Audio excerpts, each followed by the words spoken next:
Good morning. Over 40 years ago, a stockbroker from New York by the name of Bill Wilson entered Towns Hospital on what proved to be his last drunk. He was an alcoholic, and at this stage of his life, he was quite desperate. He spoke to his family doctor, a Dr. Silkworth, and said words at least to this effect. He said, "Doctor, we both know that I am not a weak-willed man. My will is as strong as anyone else's. But for some reason or other, I cannot handle alcohol, no matter how much I will to. We also both know this. All the lying, all the conning is over. I'm not trying to lie about anything. I'm not denying the fact that I have an alcohol problem. We both know that I desperately want to stop drinking. We also know this, that I have done to the best of my ability everything suggested. I have tried prayer, I have tried religion, I've tried psychiatry, I've tried medicine, I've tried it all, and I have tried honestly. And here I am in the hospital because of alcohol again." And then, my friends, this man asked the question that ultimately proved to contain within its answer the answer to his alcoholism, to the alcoholism of many hundreds of thousands of others, and also the answer to a whole lot of other problems that beset the human animal. In his question, which came out of the desperation of a pained soul, out of that came this question: "I wonder, doctor, if I might not get sober by trying to help another alcoholic get sober." The goal was obvious. Self-preservation is the very first law of nature. But the means to sobriety was different than any ever suggested. The means was obvious: commitment to others. I wonder if I might not get well by trying to help somebody else get well. I think it has been ultimately proven since Bill Wilson that one cannot obtain happiness alone, that one's sense of identity, one's fulfillment, and one's happiness is intimately wrapped up in the giving of self to others. The conclusion's obvious. No man can be happy alone. It just can't be done. But anyway, let's get back to the question. I wonder if I might not get sober by trying to help another alcoholic get sober. And Dr. Silkworth, brilliant man that he was, said, "I don't know." To me, that's the mark of a truly educated man. A smart man is not one who knows what he knows. A moron knows what he knows. A smart man is one who knows what he doesn't know. And Dr. Silkworth was just as baffled by the problem of alcoholism as hundreds of thousands of professional people had been before and up to his time. And so, in answer to that simple question, he gave a simple answer: "I don't know." But then he must have added something like this: "Since nothing beats a trial but a failure, try." And so Bill Wilson, when he got over that drunk, he set out to try to help others. Meantime, he had gotten wrapped up in the Oxford movement, a religious movement of the day, and in talking to alcoholics, most of whom were end-of-the-liners like himself, he used these very sophisticated religious principles to try to help them get sober. All right, months went by, and in discouragement, he said to his wife one day, "I must have spoken to about 500 men and women with drinking problems like my own over the past 6 months, and they're all still drinking. I haven't helped a one of them." And his wife pointed out the obvious. And the simplicity and the brilliance of the fact that she stated stunned him into silence. She said, "Yes, but you haven't had a drink in 6 months." And he was startled because it was true. So he had learned two things. The means to his own sobriety, commitment to others, was perfectly valid because it was working. He also found out this, that the means he was using to get others sober, very sophisticated religious principles, was not valid. It wasn't working. It's not that religious principles are not good. It's just that he was using the right means at the wrong time. What he was doing was trying to pound nails with milk bottles, and the milk bottles were breaking. What he needed was a hammer, but he didn't know it yet. In other words, my friends, the very first thing he learned about alcoholism is that the alcoholic is spiritually sick. He is incapable, in the midst of his drinking, he is incapable of a true, proper relationship with God because his relationship with God has been all messed up by the years of his drinking. What he was trying to do, bluntly, was feed spiritual meat to infants and they couldn't digest it. Back to Dr. Silkworth he went, and he told him everything that had happened. And Silkworth said to him, "Well, Bill, I wonder if you're not using the wrong means. I just wonder if you're not using the wrong means." He said, "The next alcoholic you talk to, why don't you make an appeal that maybe you and he are suffering some kind of a sickness, an illness, a disease whereby you just can't drink like ordinary people?" And he said, "Okay, I'll give it a try." Bill subsequently went to Akron, Ohio on a business deal. It fell through. He was very discouraged, and he experienced a desire to drink. What else can an alcoholic in pain do except seek the drug that alleviates the pain and paradoxically creates more of its own? Now, please, listen to this carefully. Don't ever knock just plain physical sobriety, because Bill Wilson's brain and body had been free of the drug that had, practically speaking, paralyzed his activity for a great deal of his life anyway. He was now free of that drug, and his mind was clear enough to think this single thought: "Old buddy, you may have one drunk left, and you really don't want to go on it, do you?" And so, in fear and desperation, he ran down to the lobby of the hotel where he was staying and just pointed his finger on the, bulletin for churches. And his finger hit the name Tunks, an Episcopal priest, the Reverend Mr. Tunks, and he called him.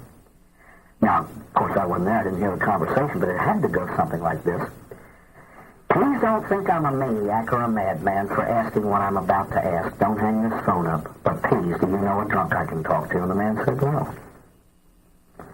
Bill said, "Do you know anybody that does? Preferably somebody from the Oxford movement." So anyway, Father Tunks gave him 10 names, and Bill struck out on the first 9. The 10th was Henrietta Seiberling. She said, "Yes, I know a drunk. My family physician, who is practically dead of it." He's practically dead of it. He no longer functions. He's flat on his back. Bill said, "Can I talk to him?" She said, "He's too drunk." He says, "I'll be there tomorrow."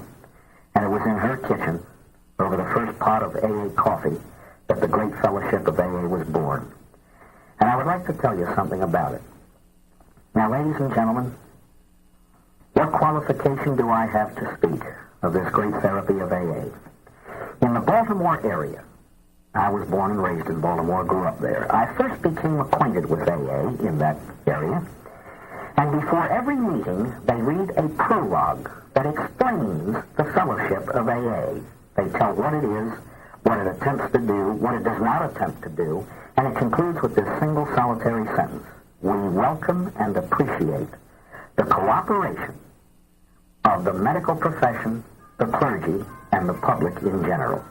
Now, whether many of you know it or not, AA meetings are of two kinds: closed, which are for alcoholics strictly, and open. And that's exactly what they are. In order to gain the cooperation of the medical profession, the clergy, and the public in general, they say these meetings are open to any and all of you. We want you to learn about our fellowship. We want you to learn about alcoholism, and you are more than welcome. And it only reflects the beginnings of AA over 40 years ago, when clergy, through whom Bill helped to find, or who helped him to find the 12 steps of recovery, and medicine, from which he learned a few of the physical facts about this disease, clergy and medical people were all around AA in its beginnings. And so today, this prologue reflects the desire to educate clergy, medical people, and the public in general. And in response to that invitation, I have attended many hundreds of open AA meetings over the past almost 20 years. I would like, with your permission, to share with you some of the things that I have learned about this great fellowship. From the very beginning, I picked up a definition of alcoholism that makes as much sense as anything I've ever heard. When Bill first approached Dr. Bob and met him in Mrs. Seiberling's home, he, in effect, said to him, "You've tried everything too, haven't you?" And the doctor said, "Of course I have." He said, "But you're drunk." The doctor said, "Yes." He said, "I wonder if maybe something is different inside you and me. I wonder if we don't have an aberration inside of us. I wonder if we're not sick or diseased or ill or something because we drink differently from other people. We don't want to be that way. In fact, we drink against our wills, don't we?" And the doctor's eyes opened. As a man with a scientific background, this appealed more to him than anything else that he had ever heard before. And one of the first definitions I ever heard of alcoholic, a definition of an alcoholic that I ever heard, a man stood up at an AA meeting in the Baltimore area and he said, "You know what's wrong with me? My filter's busted." And honestly, that does make as much sense to me as anything I've ever heard. I know, he said, that when I drink differently from other people. When I start to drink, I can't stop. I drink through euphoria. I drink past what I'm after. And I plunge into misery. And it makes as much sense as anything. Well, anyway, what Bill and Dr. Bob did was look at each other and say to each other, we have nothing else to give each other except the sum total of our lives. And so Bill shared a lifetime of drinking and 6 months of sobriety, and poor old Dr. Bob shared a lifetime of drinking in about 6 minutes of sobriety. But that was the first AA meeting in which alcoholics share with each other so that they can see the samenesses in their drinking, identification, and the differences, which don't make much difference in the long run. And so they found two basic things about their drinking. For the alcoholic, when he drinks alcohol, it handles him, he does not handle it, and number two, it causes problems. And they both concluded that if they could control their intake without problems, they could drink. But they knew they couldn't. And so they shared with each other, and they shared with each other. They found out that if one person drinks every day and another drinks only on weekends, if one drinks the hard stuff and another only drinks beer, if one has hangovers and the other doesn't, if one drinks in the morning and the other drinks at night, all of these things are relatively unimportant when you get down to the two basics. No matter what you drink, when you drink, with whom you drink, or how much you drink, just this. If when you drink you cannot control your intake, it handles you, you don't handle it. And if when you drink trouble results, you're in and we are together in this. And so they reached out to other alcoholics, and this is the way the whole thing was born. So, you go to a typical open AA meeting, and you hear people speak of the therapy that saved their lives. What these two men did, they reached out to the religious leaders of the day, they reached out to anybody and everybody, and they said, please help us. The name of the game of life, one human being reaching for the hand of another. Please help us. They accepted, listened to, and tried to keep every resolution and every suggestion handed to them. They kept what worked and threw out what didn't. They kept what worked and threw out what didn't. And that is why, ladies and gentlemen, this thing is the most pragmatic, practical solution to human problems on the face of the earth. It is not a theory. It is not theoretical. I wonder, or just suppose, if we did this, this might, or this could, or this should result. No such a thing. AA therapy is the only one on earth that dares to put itself in the past tense. AA people say very bluntly, we have done these things, they work. I personally have a theory about theories. If a theory is valid, it'll work. Don't talk me to death, show me. You can have a theory about baking pies. You get the best ingredients from around the world, you use Revereware, and you bake it in the microwave oven, but good heavens, if the pie makes you puke, it's no good. No matter what your theory is. But we know for a fact, if people do all 12 of these steps, all other things being equal, they will get sober, they will stay sober. That's not a threat, it's a promise. And please believe this. These two men were not interested in writing a handbook of monastic spirituality. They were interested in finding principles that were going to enable them to survive. And so, what are they? Step one, we admitted we were powerless over alcohol, that our lives had become unmanageable. The simplicity of acknowledging one's illness, it's so simple nobody can prove it. If you want to get well, you have to acknowledge you're sick. Many alcoholics have a horrible problem acknowledging that they are alcoholics. Or All they have to do is see that their drinking caused problems, and that's what alcoholism is. My friends, there isn't a person on earth about to take on himself a regime of life as difficult as the AA way of life unless he sees the absolute necessity of it. And so the alcoholic must not only acknowledge what his 3-year-old can see, what everybody else on earth can see, he has to surrender to the fact. I am an alcoholic, he must acknowledge, somewhere in the guts of his soul. He must. The term is absolute, powerless, because if on the back burners of his mind the alcoholic even faintly thinks he can drink again, he will. He will. And the only thing he asks him to do is look at the record. Whenever I am asked to speak to people in treatment, I just ask them the simplest question. How many of you got here for good behavior? Nobody ever got into a rehab center by mistake. It just isn't done. For people who think that they don't have an alcohol problem, I simply spell out to them that you're in a place for the treatment of alcoholism. This is not a sanatorium to handle people who have French fried potato problems. Alcohol is the reason that you are here. Many an alcoholic believes that the whole world is wrong but him. If only you knew this. If only you understood that. You're all wrong. And yet, wife, children, neighbors, boss, co-workers, friends, everybody on earth is not in a conspiracy to take a man and dump him in an alcoholism rehab center unless they honestly see that he has alcohol problems. And the only thing I can say to anyone who has been told that he has a drinking problem is to say, look at the record. Look at the record. Look at the major problems in your life. Has the bottle been in the picture before, during, or after? Just answer this simple question about your own behavior when you're drinking. Do normal drinkers do this? Normal drinkers don't lie about their drinking. They have no reason to. And so I look at them and say, have you ever lied about your drinking? A lie is an unnatural act, and when you're drinking makes you perform unnatural acts, lying about it, you have a drinking problem. That's alcoholism. To me, from what I've heard over the years, step one is not something that you just take and go on. Step one is an inner acknowledgement of one's condition. He says to himself, I cannot handle alcohol. I am an alcoholic. And yet many alcoholics are somewhat like the cadet at West Point. His parents showed up to see him graduate. And the parade going by the stands in review was taking place. And in the middle of it, the mother turned to the father and said, Henry, isn't that amazing? There are 4,000 cadets out there, and our little Georgie is the only one in step. Well, ladies and gentlemen, when the whole world is out of step but me, I'm out of step. I think that an alcoholic should take the consensus of the loving opinion of people who truly care for him. When they think he has a drinking problem, he probably does.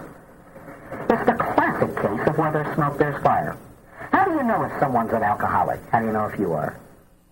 I truly believe that any person whose drinking has become the topic of serious conversation on the part of people who are concerned about it is an alcoholic. It's the classic case of where there's smoke, there's fire. An alcoholic is a woman who called me on the phone about 3 years ago, spoke for 20 minutes telling me who she was and what she was, and then she came to the magic subject, alcohol. She told me what she drank, when she drank, with whom she drank, etc., etc., etc. And the only thing I'm doing is saying, wondering, what's your point, lady? She finally made a flat statement, I am not an alcoholic. I said, congratulations, that's wonderful to hear. She said, what do you think? And I said, well, I don't know you, I have never met you, I've never seen you with a glass in your hand. And my friends, to this day, I wouldn't know if I fell on it. I don't know the lady except what she told me on the telephone. But this is what I told her. I said, at this point in my life, I am ordained a priest 27 years, and in all that time, I have never had anyone call me long distance to talk for 25 minutes about a non-problem. The silence that followed, you could have done push-ups on, and I let it drag. And finally, when it got almost unbearable, I said, you tell me you're not an alcoholic. Fine. But if ever your drinking does cause you problems, give me another call. And I'm still waiting. The name of the game of staying alive is this. Alcoholism, whether you like it or not, whether you want to believe it or not, alcoholism is a fatal terminal illness. If the drinking is not stopped, the drinking will kill. It will kill. It is a terminal disease. of body, mind, emotion, and soul, and it will kill if it isn't stopped. Step 1, give in or you'll cave in. Your life was not unmanageable? Think back to the days of your drinking. I am led to understand that if a person has a drinking problem, drinking alcohol occupies about 95% of the alcoholic's waking thought. Here's an inanimate object that controlled the human mind. Most alcoholics will tell you that alcohol determined the people that they associated with and those they stayed away from.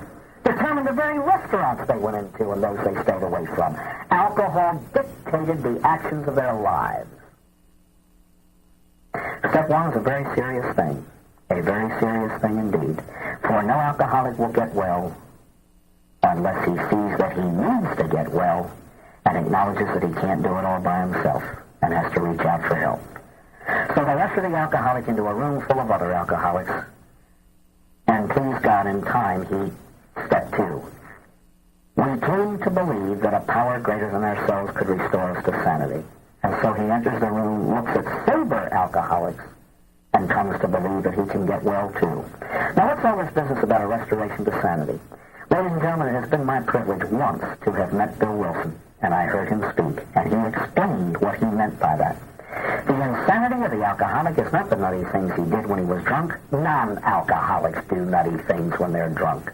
The insanity of the alcoholic occurs when, physically sober, he picks up the first drink of the next series. Quite bluntly, it is irrational to consume a drug that is killing you. Yet the alcoholic consumes that drug because he can't not consume it. How then does he come to believe that something will enter his life to prevent him from drinking? He comes to that knowledge, he comes to that belief by seeing it. I heard a man say that he entered a room full of alcoholics at his very first closed meeting. He said there were about 20-some people there, and every one of them said, I am an alcoholic, I'm sober 22 years. I am an alcoholic, I'm sober 8, 9, 14, 6. Down the line, he said, do you mean to tell me that the power to not drink is not in you? They said, no. He said, well, where'd you get the power to not drink? They said, outside of us. If it ain't in, it's out. Oh. So he had to come to believe, since he had already acknowledged that he was powerless, that he had to get the power somewhere else. Now, I don't know how much simpler that can be. If it's not in, it's out. And if it's out, you have to reach for it. A power greater than self. Many people have a whole lot of trouble with the notion of God. In fact, many people have a whole lot of trouble believing that there's anything greater than self. Well, the only thing I can tell any poor, sick, suffering alcoholic is to buy a mirror and look at it. And if within the space of about 3 to 4 seconds, you can't come to a realization that somewhere, someplace, there's got to be something bigger than what you're looking at, you've got to be sick. Good heavens, we depend on Cronkite for the news. We depend on the milkman for milk. We depend on the supermarket for food. Why should I have trouble believing that there's anything bigger than me, in any sense of the word bigger? I heard this in AA circles, and it kind of turns me off. Somebody said, well, if you don't have a higher power, try that coffee cup over there. Well, good heavens. The coffee cup's an inanimate object. It's beneath and lower than, not a power greater than, any human being. I don't know why, but the people who always suggest to others that they take a coffee cup as a sponsor never get up at their own anniversaries and say, meet my sponsor, and hold up some dumb coffee cup. Ladies and gentlemen, please believe this, please. If you could get sober through a coffee cup, you wouldn't need other human beings. I once heard a man say, I do not belong to Coffee Cups Anonymous, I belong to Alcoholics Anonymous. People get people sober. Now, how do we reconcile all this fear of a higher power and getting well? I always suggest that if you don't believe in a God of your own understanding, at least choose the power of the group. The group is bigger than you, and that's why the same guy who recommends a coffee cup in the next breath will keep saying, come back to meetings, come back to meetings, back to meetings. If you didn't need people, you could stay home if you have a coffee cup there. Come to meetings because that's what people are. And one of the most lovely, beautiful slogans in AA is, we can do what I can't. Strength in numbers. Take a string, a little kid can break it, and you take 1,000 strings, wrap them all together, and you can build a hawser that'll pull a carrier. That's what AA is all about. The power of the example of sober people exerting itself on those who want to be sober. And so if you come to enough meetings, you will come to believe that you can be restored to sanity because you're looking at other people who have been restored. Step 3, we made a decision to turn our will and our lives over to the care of God as we understood Him.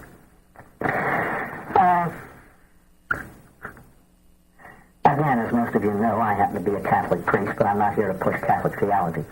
I would just like to share with you a few notions about God and man and the relationship between the two that I've been privileged not just to pick up because I felt that I have known these things before, but they began to gel when I attended these AA meetings. Nobody pushes his God on anyone else. Most people believe in a higher power that they look upon as a supreme being or God.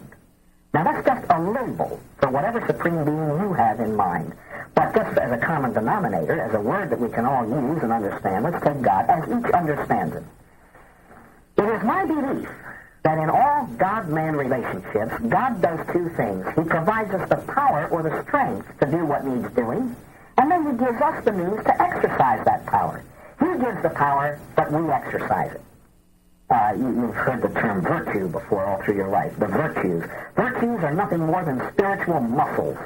And like any muscle, it has to be exercised in order to remain strong. All right. In other words, God does not just make us sober. We don't have any right to the miraculous.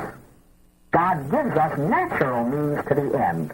I'm sure that He could fill your belly at supper time, but I believe He wants you to eat. I do believe that He wants you to eat. Okay. What's the role that God plays in sobriety? I think He gives the sick alcoholic the power, the strength, to not drink. Whereas the alcoholic has to exercise that strength by doing certain things. What are they? The rest of these steps. The rest of these steps. I've heard some people at AA meetings say, well, I'm not afraid of drinking again, but my life is getting a little unmanageable. I think I'll get out of the driver's seat and have God take over. Don't do that. You'll have a wreck. God no more comes down and drives your life like He would a car than He would come down, get breakfast for you, or pay the rent. He just doesn't do those things. You know what God gives drivers? He gives them maps. But we have to follow the map. I drive my car. I drive it under the guidance of God by following the road signs and so on, and the maps.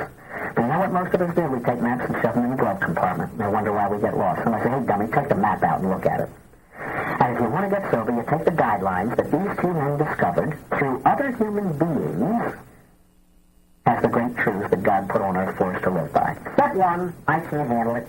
Step 2, God can. Step 3, I think I'll get in touch. Now,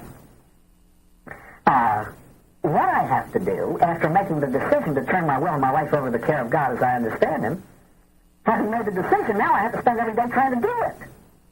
What is the will of God for the alcoholic? To get sober and stay that way. How? By completing the program. What did these two men discover with all the attempts they had made to get sober? They had turned to God, they had prayed, and they got sober. But they always got drunk again. They always got drunk again. The idea now is to get sober and stay that way. The first 3 steps get you sober. The rest of them keep you that way. What is it that we have to do to stay sober? The big book, and I've read it and most of AA literature. The big book says, half measures availed us nothing. I've listened to the winners in these AA meetings. I've listened to the men and women whose sobriety I have appreciated. And every one of them has said this: you can or you may get sober on 2 steps, but you will on 12. Because by doing all 12 steps, you renovate the whole human being. You make the 180-degree turn. You do it all. They found out if they did 9/10, it wasn't enough. And so they set out to do everything. The first thing they did was to find out what it is they're working with so that they could build the rest of their lives on it. So they took an inventory of self, just like a new homeowner goes over every inch of his house, to find out what he's got, what he hasn't got, and what has to go. And it's the same way in human life. Let's say a man or a woman age 45 finds himself at the threshold of sobriety. He finds that if he takes an inventory of himself, step 4, made a fearless and searching moral inventory of ourselves, step 5, admitted to God to ourselves and another human being the exact nature of our wrongs. They found out that if they took an inventory of their own lives, their very own selves, They found out what they had, what they didn't have, and what had to go. Now, ladies and gentlemen, please watch this. You will notice the steps coming in pairs now. 4 and 5 go together, 6 and 7 go together, 8 and 9 go together. When a person enters into AA, he says, if I want to get well, I have to admit I'm sick. He enters a room and looks, he comes to believe. He makes a decision to turn his life over to God, he spends the rest of his life doing it. He takes an inventory, he makes it known. He becomes ready to have his defects of character removed, he asks God to do it. He makes a list and gets ready to make amends, and then he does it. Prepare and then execute. The alcoholic, before sobriety, is characterized by lots of pep and no judgment. Lots of pep and no judgment. Many of you have heard me tell the story of the Alitalia airplane that took off from New York headed for Rome, and right halfway over the Atlantic Ocean, the PA system came on, and the pilot said, hello. I said, DC, you're pilot. He said, I've got 2 announcements to make. One's the good news and one's the bad news. The bad news is first. Announcement number 1, we're lost. But the good news, announcement number 2, we're making a damn good time. Perfect picture of the alcoholic. He hasn't the foggiest notion where he's going, but he's getting there quick. Once you get well and once you get the fog out of the brain, you get the drug out of the system, the intellect is now clear. It takes its rightful place over the emotions. E over I plus AA equals I over E. Intellect over emotions again. Now the alcoholic is expected to use it. Prepare and then execute. Prepare and then execute. Because that's the way normal, mature people act. And so he takes an inventory and then he makes it known. He gets everything set in his mind before he goes about rectifying things. What does the inventory show? It shows what the alcoholic has got. And ladies and gentlemen, when AA says that it demands honesty, it doesn't just mean honesty about the fact of one's drinking. It means honesty in every aspect of life. I hate the phony humility of people who deny what God has given them. Oh, I'm not a very good singer. Or a fellow in an AA meeting. I'll never forget this as long as I live, and it was a disappointment to hear. I was at an open AA meeting in Baltimore many years ago. It was on a Sunday night. A man got up and he said, this is a quote. He said, when I was drinking, I was a drunken son of a bitch. And he said, now at the end of 14 years sobriety, he said, well, I don't have much to show for it, except that I'm sober. Now people call me a sober son of a bitch. Everybody laughed. And I'll tell you the truth, I didn't see anything funny in that at all. Yes, at the end of 14 solid years of living this magnificent program, the only thing you can show me is just that you're not consuming alcohol. I know that either something's wrong with you or something's wrong with the program, and I know there's nothing wrong with the program. Don't hand me garbage like that. God Almighty never made a nothing. Never. You better find out what God gave you. I have talents. You do too. Why were you singled out to be sober except to use your talents to save some other folks? You better find out what they are. You're going to be asked to use them one day. And you're going to be asked to make an account of them, too. Let me share this with you. It's a magnificent story I picked up from a friend of mine out in St. Louis. He was driving to the airport one day, and he said, let me share this with you because I think you might use it, and I've used it ever since. He had been in Chicago one time. He happened to be a member of AA. And wherever he goes into a different city, he always goes to the AA central office to find out where meetings are so that he can, take in meetings while he's there. So he said while he was in the office there, he met a beautiful black girl who said she was willing to take him to a meeting that night. So he met her, but she seemed to be very, very agitated. And he said, what's wrong? She said, well, I promised to take you to a meeting. But she said, I have a brand new girl I'm working with, and she's all upset, and she insists on seeing me right now. Joe said, no problem, let's go. So they met her in a bar of all places on the south side of the city, very cheap place. And this was the picture. This little girl is 23 years old. She's sober 3 months. And this is her background. From her earliest recollection, all this girl could remember was being a whore and a prostitute on the streets in order to survive, and she drank to do it. Her problem's very obvious. She's sober now and can't stand it. Hates herself. And because of this self-loathing, she said, look, I know that there's no God. She was so scared of God, she says there is none. So let's hear no God talk, please. And her sponsor says, the only thing I know to talk about is what I learned in AA. She said, well, I don't want to hear it. And this went on and on, back and forth. Well, of course, the girl's getting angrier. The sponsor's becoming more and more frustrated, and Joe knew that after a bit they were going to run out of conversation. And when they did, silence at that table, complete silence. And Joe used the opportunity. He knew that there was something in that girl. He wanted her to hear it from her own lips. He said, why do you want out of that life? It's the only life you know. And he said, she almost spit fire. He said, she came flying out of that chair. She says, because I'm worth too much. Now, by God, that girl knew that. She knew that. And the only thing I can do to alcoholics who are feeling sorry for themselves and I'm no good and this, and that, and the other thing, what are you worth? What are you worth? I've learned this from my mother, from my background as a seminarian and priest, and I've learned this from AA friends, what I'm worth. And I'll tell you what I'm worth. I'm worth the best. And if you don't have it, get out of my way. I'm going to go right around you.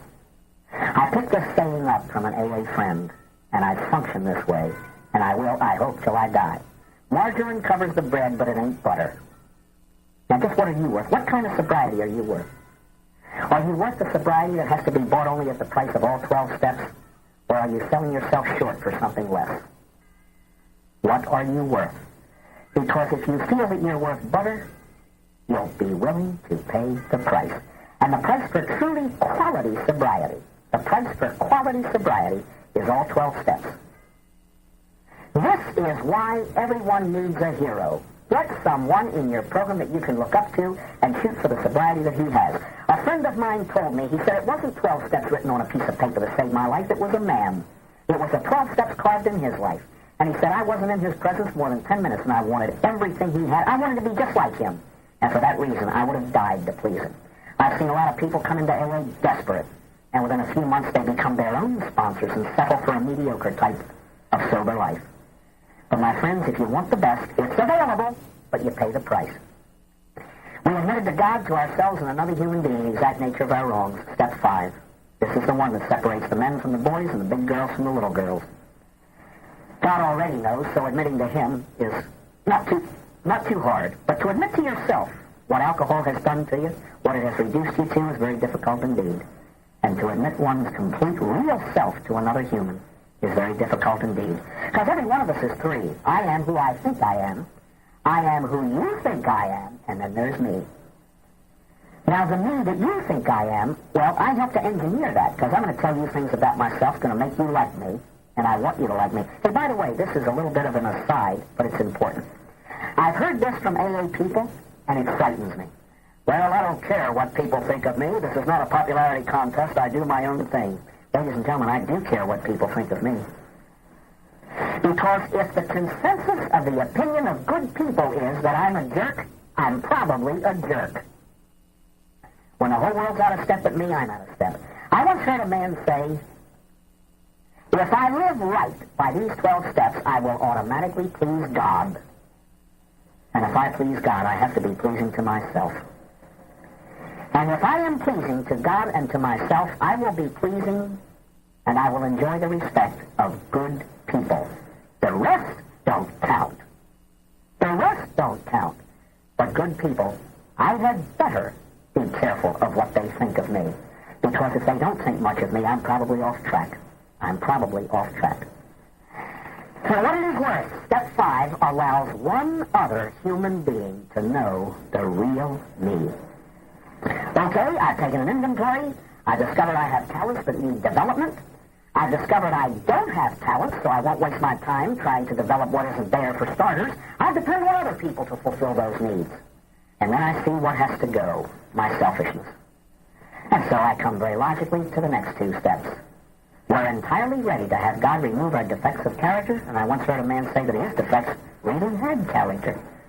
In step 7, humbly ask him to remove our shortcomings. You know what I've learned? I've learned that in a normal spiritual life, God removes, he answers that prayer, he removes one's defects of character, one's shortcomings, in the same way he removed their alcoholism. In other words, he just doesn't wipe them out. He gives them the strength to get rid of them, and then the means to exercise that strength. What do I mean by that? Well, whenever I've been asked to, speak about alcoholism, and I speak of growth and so on, the only thing I can do is give a parallel from my own life. I think that one of my greatest failings is impatience. I think that's a universal human failing, to be impatient. Well, most of my life I have prayed to be a little more patient. When I thought of it, when I've become willing to have God remove my impatience. But you see, the great stumbling block to step 6 and 7, and I've heard some people say that they believe that's the most difficult part of the whole program. Once they get sober, growing is the most difficult part. For many reasons. Number 1, it demands self-discipline. Number 2, self-discipline is painful. And number 3, there's only one thing wrong with pain. It hurts. So we don't want to hurt. and therefore we don't grow. And I believe that pain is the fertilizer of real growth. We only grow through pain. And I believe that with a passion. So here is a person, let's say like myself. You get on your knees at age 21 and you say, look, Lord, I know that impatience is one of my greatest faults. Please help make me more patient. Now, somehow or other, and I don't know why this is so, but I simply believe God's going to do it. He's just going to wipe out impatience and make me a patient man. Well, he doesn't work that way. In effect, he says, all right, I will give you the strength to be patient, but what I'm going to do is arrange for a few incidences in your life and a few circumstances that's going to enable you to exercise your patience. And I usually fail to see them when they happen. I've never been to an AA meeting, and let's say starting time is about 8:30, and here's a fellow who comes busting in about 8:27. He says, holy smoke, what a day. Boy, do I need a meeting. I just went through the worst day of my life. I had a flat on my way to work. While I'm fixing it, some guy cleans my car and totals it. I have a fight with a secretary when I get in. I get bawled out by a boss for missing 2 sales. On and on and on. I get home. I'm late getting home because of traffic, and I had to get a cab, etc., etc., etc. She burns the dinner, blames it on me, and we had a nice fight. And I cut myself shaving, burned myself in the shower, but here I am, the worst day of my life. And some old timer in the back of the room says, well, Charlie, it sounds to me like God Almighty gave you 25 chances to grow, and you blew them all. Step 10 keeps you honest.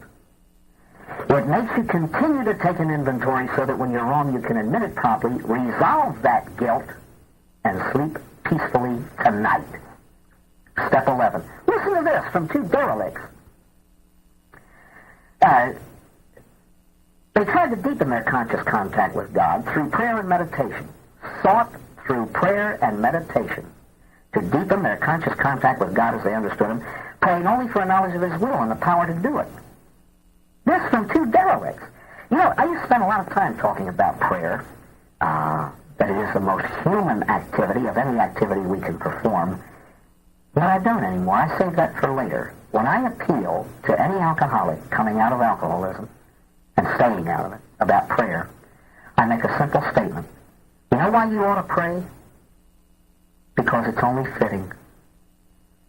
It is only fitting to have some sort of a prayerful relationship with the God to whom you attribute your sobriety. Don't you know, my alcoholic friends, that your non-alcoholic brothers and sisters don't even know what sobriety is? They have never lost it. You have. You have.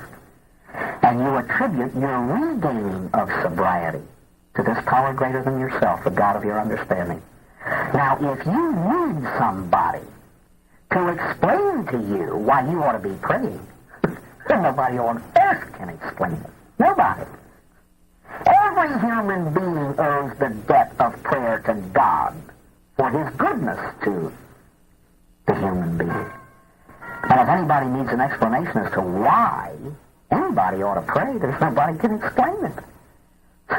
It's like saying, that you need someone to explain to you why you have to breathe to stay alive. Well, if you don't breathe, you die. Prayer is the food of the soul. It is the oil of the soul. Have you ever noticed yourself becoming despondent? You have all kinds of emotional problems, and you're just hurting, and you feel miserable, and you don't know how to get out of it? I'll lay $1,000 to an empty peanut shell that prayer has probably stopped. You know what's wrong? The soul is not well oiled. Parts are rubbing against parts. What it is, my friends, you're just raw inside. You're starving yourself to death. What do I believe about prayer?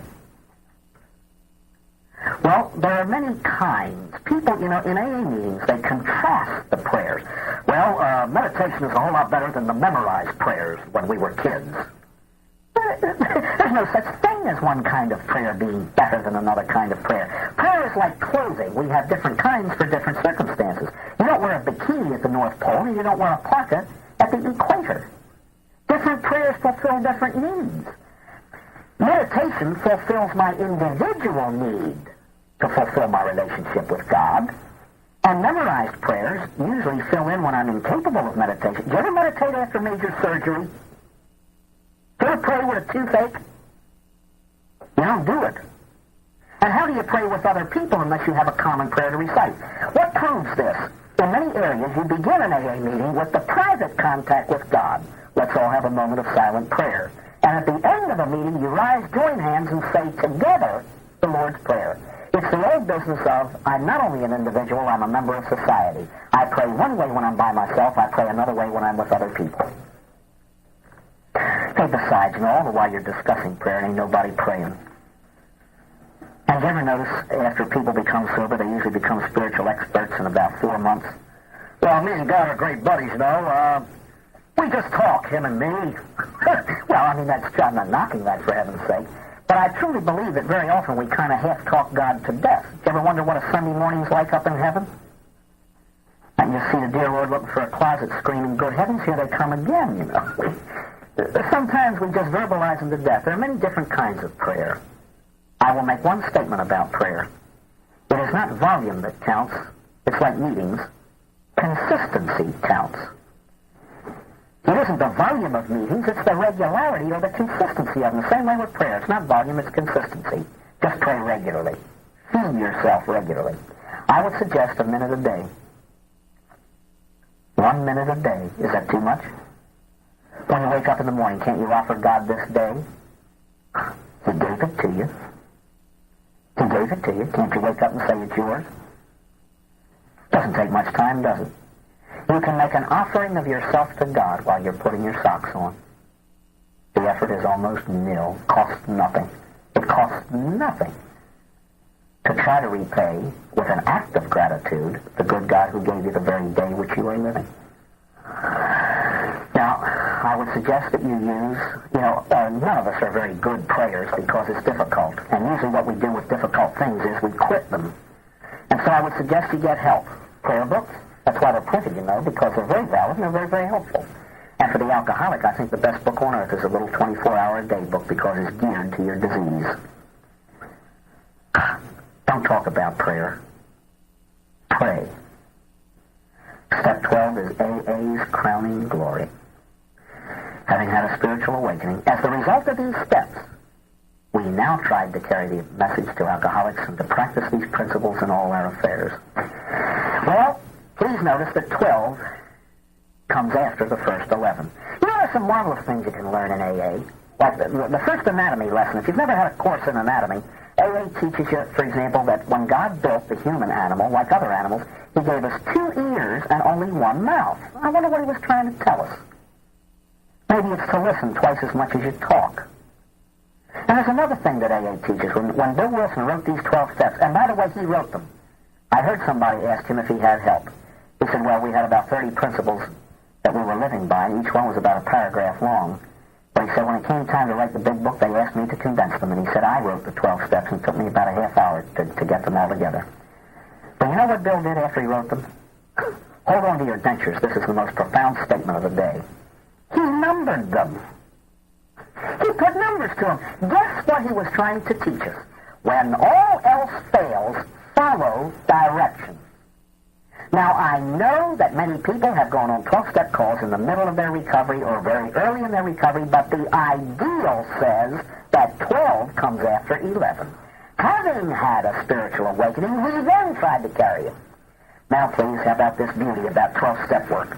I've heard people who have gotten well in AA, out of one side of their mouth, they say that alcoholism is a disease. It's a disease of body, mind, emotion, and soul.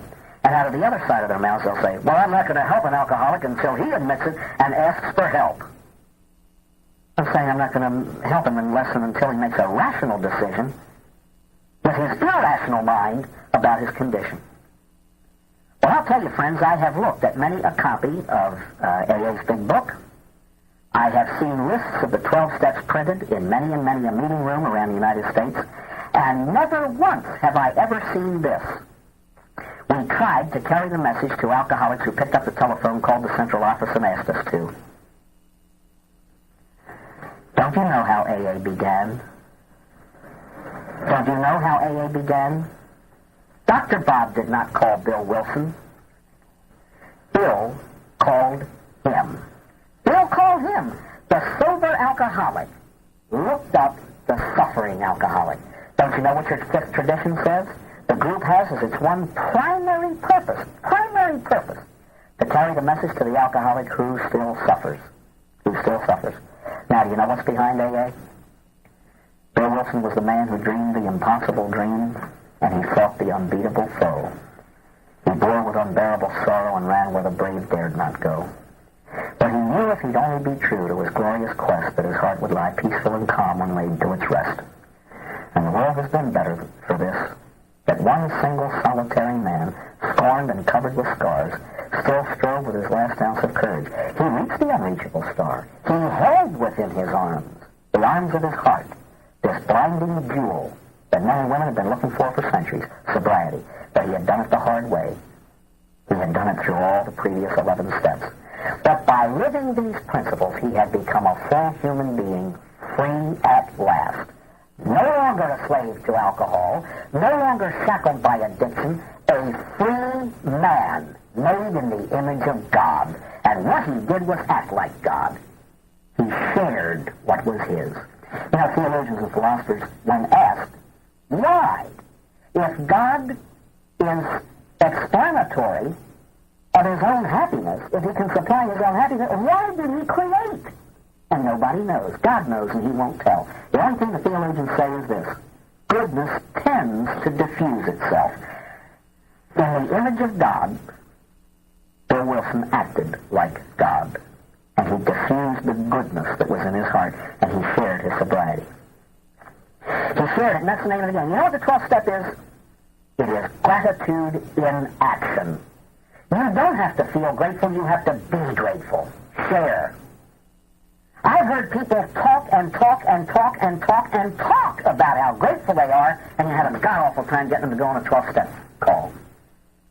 Ladies and gentlemen, let me tell you something. If you are truly grateful, you won't have to tell me. I will see it. I will see it. Because step 12 is nothing more than putting your money where your big fat mouth is. Walk the walk. Walk the walk. Then I'll listen to you talk the talk. Full cycle again. Man is a creature in the image of God, made to love God and neighbor. Now listen, please. I wonder if I might not get sober by trying to help another drunk get sober. That's the way Bill started this whole thing, with that question. 40-odd years later, the number of people helped by that principle numbers well over 1 million. Unbelievable. You know how powerful AA is? The 12 steps of its therapy are so potent and so valid that they are used for other human ailments. NA, Narcotics Anonymous. GA, Gamblers Anonymous. OA, Overeaters Anonymous. EA, Emotions Anonymous. Most emotional behavior is irrational, and these 12 steps help to alleviate some of those conditions. My friends in the AA community, those of you who ought to be in the AA community, and those of you who are not even in it, these 12 steps are the most powerful principles that God has given us to live by. I hope to that same good God that those of you who have found these steps will enjoy the serenity that they will buy you. For if you live them, you cannot help but enjoy a serenity of soul available no other way. They have helped me in my life, and they have given me a bond uniting me to you that no one and nothing else could give. Please know that I pray for you that these steps might mean to you what they have meant to me.